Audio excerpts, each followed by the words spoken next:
Assalamualaikum warahmatullahi wabarakatuh. Perkenalkan, nama saya Siti Aminah, NIM 05797885. Tugas filsafat ilmu yaitu makna pilar dalam pendidikan. Apa itu pilar dalam pendidikan? Pilar dalam konteks pendidikan yaitu merujuk pada unsur-unsur utama yang menopang dan memperkuat sistem pendidikan secara keseluruhan. Seperti tiang penyangga sebuah bangunan, pilar pendidikan berfungsi sebagai pondasi kokoh yang menjaga agar sistem pendidikan tetap berdiri tegak, fungsional, dan berkelanjutan. Tanpa pilar yang kuat, kualitas pendidikan akan mudah goyah menghadapi berbagai tantangan zaman. Pilar pendidikan memastikan bahwa setiap proses pembelajaran berjalan dengan nilai-nilai yang benar, membentuk karakter peserta didik, serta menjaga kesinambungan mutu pendidikan dari generasi ke generasi. Prinsip dasar Ki Hajar Dewantara yaitu Ing Ngarso Sung Tolodo dan Ing Madya Mangun Karso dan Tutwuri Handayani. Ing Ngarso Sung Tolodo yaitu pemimpin yang berada di depan harus mampu memberi contoh dan teladan yang baik bagi peserta didik. Dan Ing Madya Mangun Karso yaitu pendidik yang berada di tengah, berperan membangun semangat, niat, dan motivasi belajar peserta didiknya. Dan yaitu yang ketiga, Tutwuri Handayani, pendidik yang berada di belakang, bertugas memberi dorongan, motivasi, dan dukungan agar peserta didik mampu berkembang secara mandiri. Ketiga prinsip ini menjadi pilar utama sistem pendidikan nasional Indonesia yang kokoh dan berkelanjutan. Konteks pendidikan di era digital yaitu 1.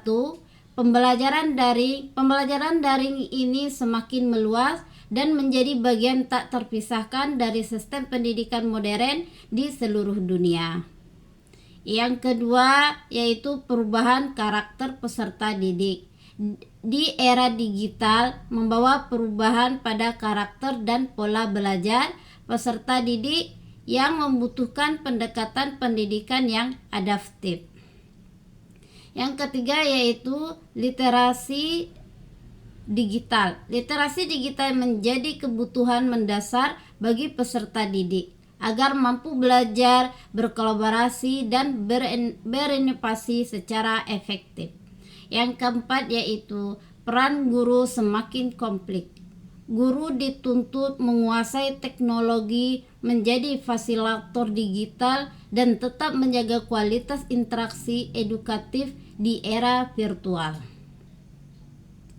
Ing Ngarso Sung Tolodo di era digital yaitu pemimpin harus memberi contoh teladan dalam era digital. Guru dituntut menjadi teladan ketika etika digital dan literasi teknologi bagi peserta didik.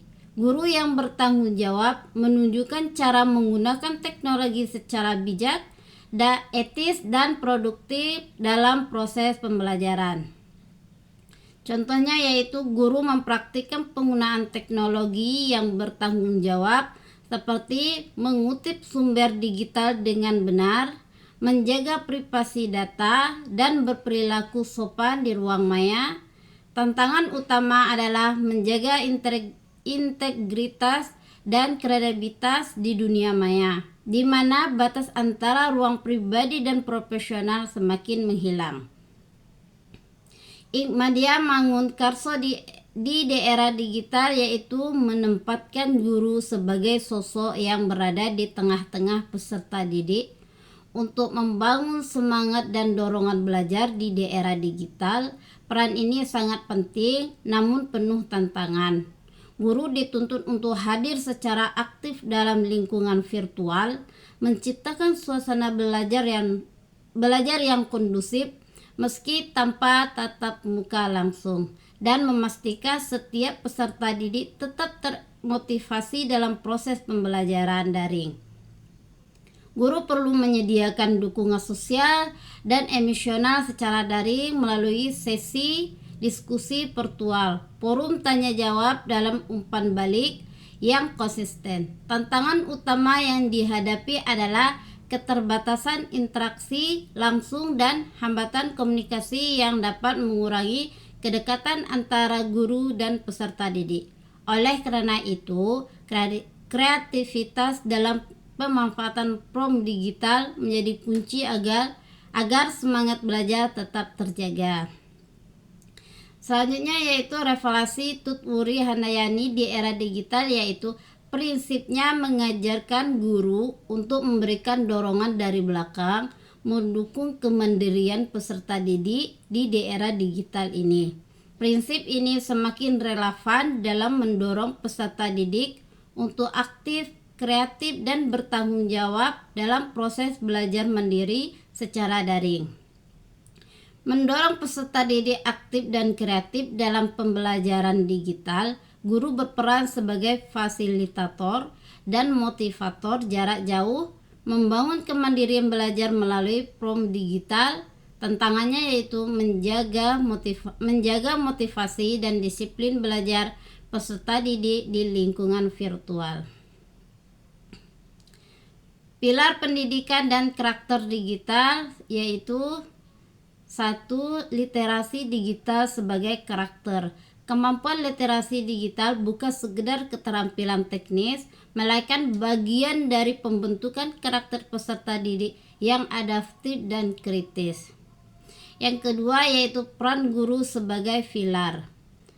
Karakter guru berperan sebagai teladan dan pembimbing dalam membentuk karakter digital peserta didik melalui contoh nyata dan bimbingan berkelanjutan. Yang ketiga yaitu nilai etika dan tanggung jawab digital. Menanamkan nilai kejujuran, empati, dan tanggung jawab dalam penggunaan teknologi sebagai pondasi karakter di era digital ini. Yang keempat yaitu lingkungan pendidikan sebagai pilar sekolah dan komunitas belajar, menciptakan ekosistem yang mendukung tumbuhnya karakter positif, integritas, dan semangat belajar sepanjang hayat. Refleksi pilar pendidikan sebagai jawaban kontribusi pilar pendidikan, yaitu memperkuat kualitas guru dan proses pembelajaran, membantu sistem pendidikan beradaptasi menghadapi era digital, serta menjaga nilai-nilai budaya dan karakter bangsa agar tetap relevan di tengah perubahan zaman. Pendidikan inklusif dan berkelanjutan yaitu memastikan pendidikan yang inklusif dan berkelanjutan bagi seluruh peserta didik dengan fondasi yang kokoh. Sistem pendidikan nasional mampu menjawab tantangan dan persoalan pendidikan masa kini maupun masa depan bangsa. Mari bersama membangun pilar pendidikan yang kokoh untuk masa depan bangsa. Sekian presentasi saya. Assalamualaikum warahmatullahi wabarakatuh.